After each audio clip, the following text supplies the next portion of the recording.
honestly, even Noah would have been like, here, Jeff, fair play. This classic Mrs. Jeff, she accidentally booked me as a bicycle, but it's raining too much to go out of the tent. I'd quite like to go film the cars, but they're not doing anything because they're under safety car, and could do with going to sleep, but I can't because of the noise of the rain, the cars, and Lee snoring. It's cost Lee less to fly from Paris to New York than it's going to cost me to get back. Right, I'm going to title this video, What Really Happened at Le Mans. We got down there Wednesday, as you know, from watching all the stuff. I do think I probably went the wrong route, but that was budget related. So I should have gone from Portsmouth to Cayenne and then had a much shorter drive. Anyway, I drove all the way to Dover, and I didn't particularly enjoy the drive from Calais to Le Mans. I thought it was mostly rubbish, apart from the last 90 miles. Picked Lee up at the station, and then we put the tent up, as you know, had a few beers, and that was fun. And then the next day, Thursday, that was great, actually, really good. When we got there on the Wednesday, and there's racing going on, and you can walk down the bank and film it. And then Thursday was lovely. That was the day that I set my hammock up, and I did manage to lie in the hammock for a little while. Then we edited some video whilst there was some racing going on, and that was pretty much that. Walked around the racetrack, did a few bits and bobs. Then the weather turned. Now, it's difficult to talk about it, isn't it? Because everybody just thinks you're a conspiracy theorist. But when we woke up on Thursday morning, I opened the tent and it was glorious. About 7 o'clock, the weather was absolutely beautiful.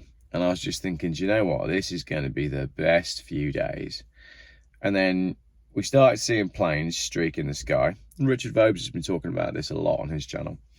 And seeding the clouds. Or I think they were seeding the clouds. And this carried on and on and on. And like I said, we got the hammock up. Got some good sunshine for that. And we had a laugh. And that's when I made the MTV crib style video with the tent. All good fun. But then that was it for the good weather. The weather was just starting to get nice. It's Thursday evening. The weather has absolutely gone to crap, considering it was so nice today. And the racing stopped because there's been a crash. The sky's a bit weird, isn't it? I mean, we've got this complete blanket grey now, which I don't sound like a nutter, but we watched this being done this morning. I can edit all the videos together, so it's hard to deny it when you can see it with your own eyes. In the summertime, you'll be hiding in your tent. Absolutely hammering it down, windy. I'm thinking, me and Jeff's going to take off in the tent in a minute. Friday there was a classic car show that we were going to go to, but again, it was just, the weather was naff. So that was that. And the whole event was completely ruined by the weather. It was freezing cold at the night time. It was 5 degrees when we were camping. And then practice was good. I thoroughly enjoyed. Our accommodation was great. Food was great. Showers and toilets and everything were as good as you can get at Le Mans. But as I said, it's just the weather absolutely killed it. I enjoyed the practice sessions, and I really enjoyed broadcasting to everybody on YouTube, and I appreciate that everybody watched it. But the other thing that was mildly annoying is I think most of the people who watch my channel are here for the rants and here for the news stories and aren't here for the car stuff. So despite the fact that we'd gone to the effort and expense of doing this epic Le Mans trip, every video that I was putting up was bombing, and just like slowly watching the subscriber count come down. So I'm like, what's the point? Go to all this effort to try and make this really good content. I could just sit at home on my driveway and read the news. I don't just want to sit at home on my driveway and read the news. I want to have adventures. But apparently, YouTube viewers, I appreciate each and every one of you that has watched the recent challenge trips and, you know, stayed with us for the adventure. So that takes us up to sort of Thursday, Friday. Friday, as I said, we were going to go to this classic car show. The weather was absolutely shocking, pretty much all day. So we went for a walk around on Friday, went out into the village and did a few bits and bobs. And then we didn't go into Le Mans for the parade because we'd been told just how crazy busy it was. And I didn't really fancy the fight, if that makes sense. I wasn't really interested in going out and getting super hammered for Crazy Friday. We spoken to some people earlier in the day and they were like, oh, make sure you get the tram at such and such time, because if you do it after that, then you'll never get on, and it's like the London Underground. And I was like, I didn't really come out here for the London Underground. I came out here to relax and make some content about race cars. And in hindsight, and I know you'll all be in the comments being like, oh, you guys, you absolutely should have done that, you should have done this, you should have done that, but we didn't fancy it. So that was Friday, and then Saturday, race day. It's difficult to know whether to keep walking around and try and find better places, or just camp out and choose one spot. But the problem is, if you choose one spot, you're just watching the same thing all day long. However, you can't underestimate just how keen Le Mans fans are. So even though the race doesn't start till 4 o'clock on the Saturday afternoon, by 8 o'clock in the morning, all of the good spots are taken. So the deck chairs are out, everybody's set up and ready. And Saturday morning was dry. So I went up to have a look at what it was like from our campsite. And you couldn't really move or see the track by that point. So I spoke to the guys on the door at our campsite and I said, look, what would you recommend? I think the thing to do is go and get in the grandstand on the start line. But to do that, you've got to get there ridiculously early. And again, you're all like, oh, Jeff, well, if you were a Le Mans super fan, you would have known that, and you would have been sleeping in the grandstand at 4 o'clock in the morning just to get there. I'm not a Le Mans super fan. I'm not really that into motor racing. We did it just as a bucket list thing. What's it like for a couple of green, not green as in environmental, but green as in never done it before. What's it like? And that's why we went with Team Langostine. You know, you got your food, you know that you're going to get a shower, you know you're going to get a toilet, you've got all your bases covered. But I mean, on arrival, we didn't really know a great deal about the teams that were in or the cars that were in. And that's fine, because you learn as you go, and it's thoroughly enjoyable just to watch and be by the track anyway. So Saturday comes around, as I said, we decided, after asking at the door of our place, we said, look, what's the best thing to do to watch the race? And as I said, unless you're going to be on the start line in an amazing viewpoint, you're going to be stood on some random corner and try and work out what's going on. So we decided to watch at base, at the bar of our campsite. You can hear the cars flying past, and that's where we spent the first sort of 45 minutes, something like that, as the race started. And you got the commentary, you got the big screen, you got Eurosport, you got beers at the bar, without the massive queue you get everywhere else. So that was great. And then we went for a walk around from there. But then the weather turned as Saturday went on, and as the rain got worse, it just really became a joke. So we walked from our campsite all the way down into the village, all the way down to like the Ferris wheel. But by this point, there'd been a crash and we were on safety car. So this was Saturday evening. A car had hit the barrier and the safety car was out. I live broadcasted all of this on YouTube, and there wasn't a great deal to see because the cars were under safety car, so they were going around slowly. So as we were walking our way down to the Ferris wheel, every now and then I'd pop the camera up and you'd see as all the cars went past in one block under safety car. When we got down to the Ferris wheel, so we're a good old walk from our campsite by that point, the rain really starts coming down, and it got miserable.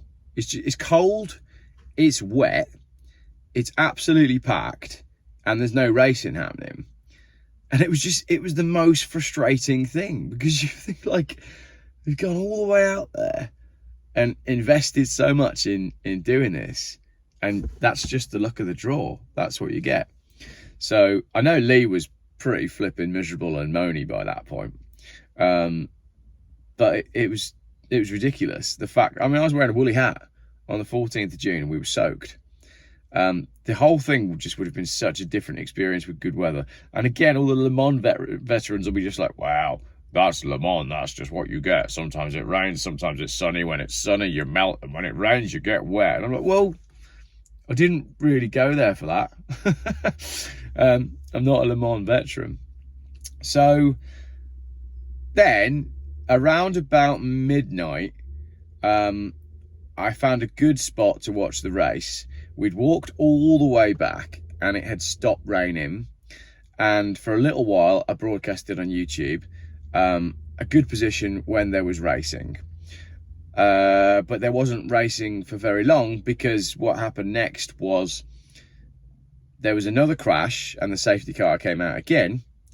And then I had to go and rescue Lee. I went back to the tent. I had to go and pump Lee's mattress up because it had gone down. So I walked back to the tent, and then the weather really turned. I was going to go out and broadcast again, but I didn't for two reasons. One, we were still under safety car. So it was kind of not boring, but there's just nothing to see. And there's only so many times I can live broadcast and film the same cars going past the same corner at the same speeds, because they're all under safety car. So I didn't. We had a couple of beers and we had a little chat in the tent. And then that's when the weather went full on biblical. And I was kind of thinking that, look, this race only goes on for 24 hours. And I was almost feeling guilty for not being out there. You know, we need total coverage, to quote Fear and Loathing. But then when I woke up and heard the rain hammering on the tent, it's just like, wow, this is like I said, this is a biblical downpour. This is some serious rain. So I slept for, I think I went to bed at 2, and I was awake by 4, half 4. And I woke up because of the rain on the tent, and I was listening for the cars, and I was thinking, well, the cars are quite quiet. They weren't flying past at the usual decibels that they were before. But the decibels coming from Lee's nostrils were worse than the rain in the car. So I was lying there being like, what am I doing? I'm desperate for a wee, but it's raining too much to go out of the tent. I'd quite like to go film the cars, but they're not doing anything because they're under safety car, and could do with going to sleep, but I can't because of the noise of the rain, the cars, and Lee snoring.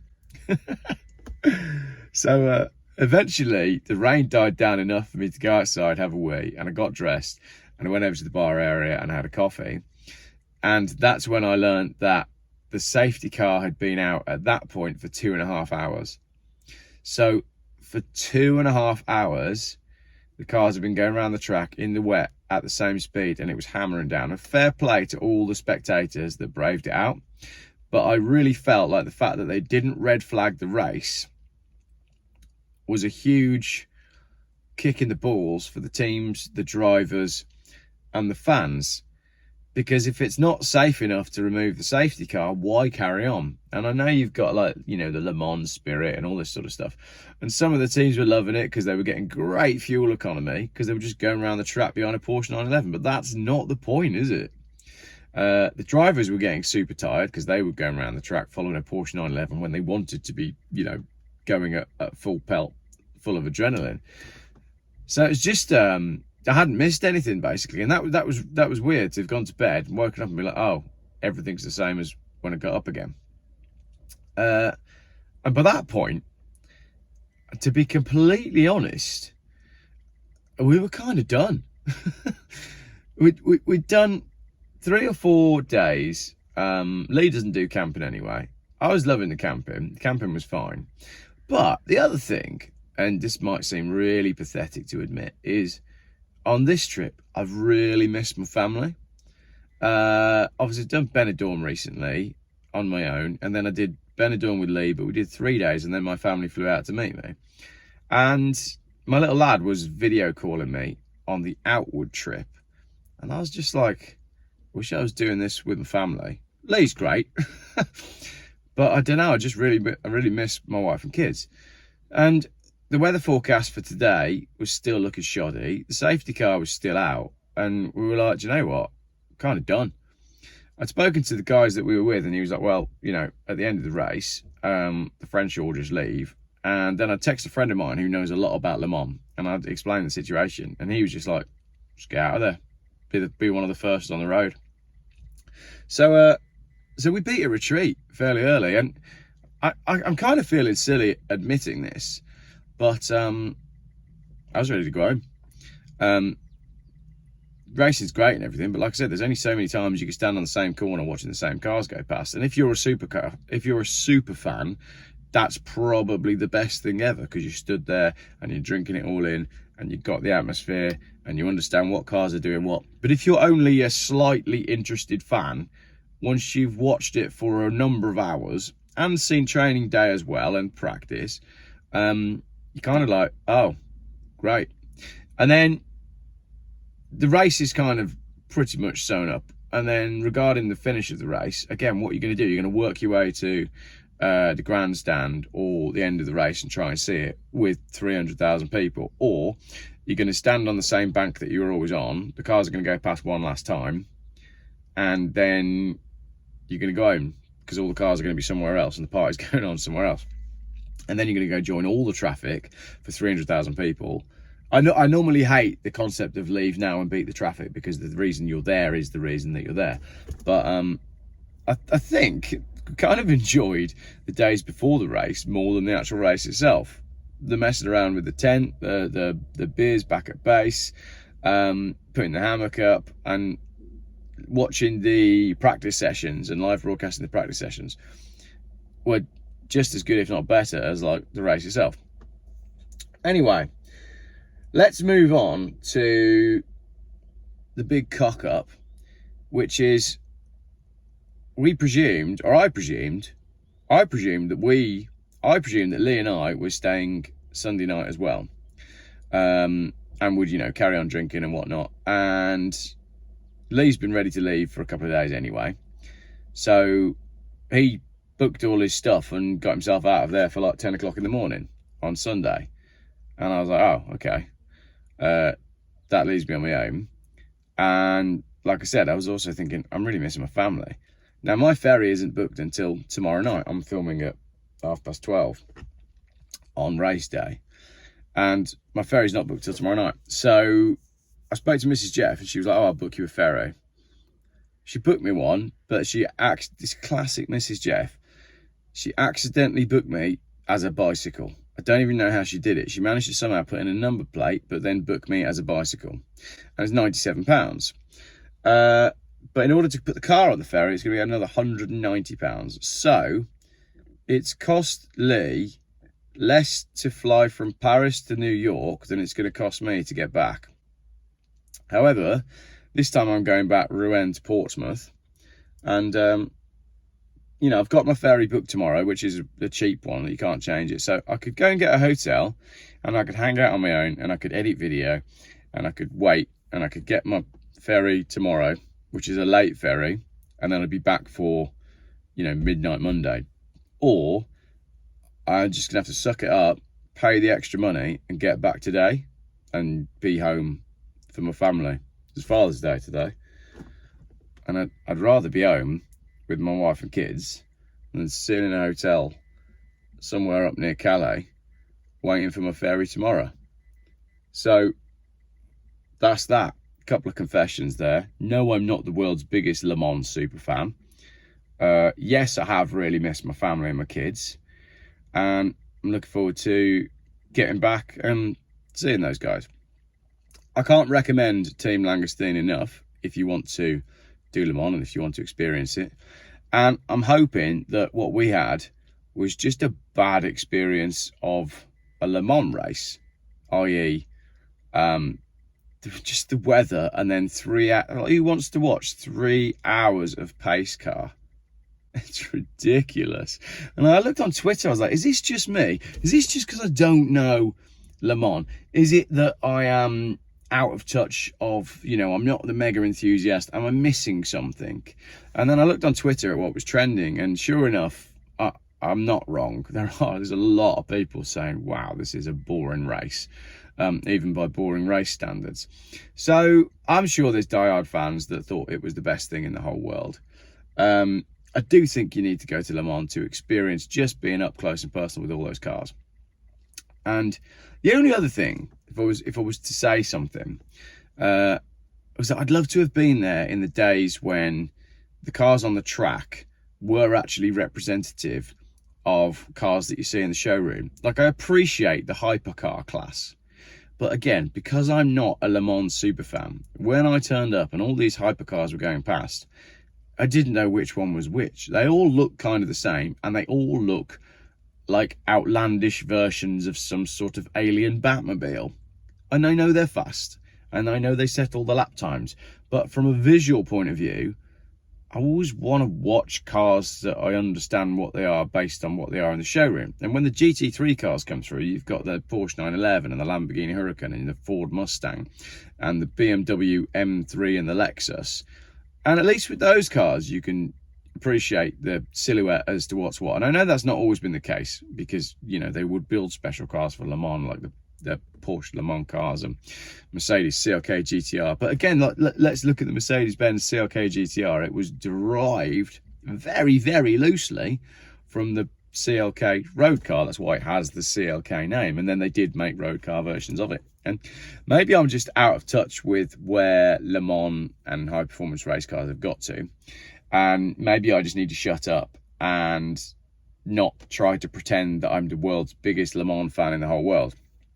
But that's my honest experience. I think the Ferry cock-up this afternoon has been hilarious.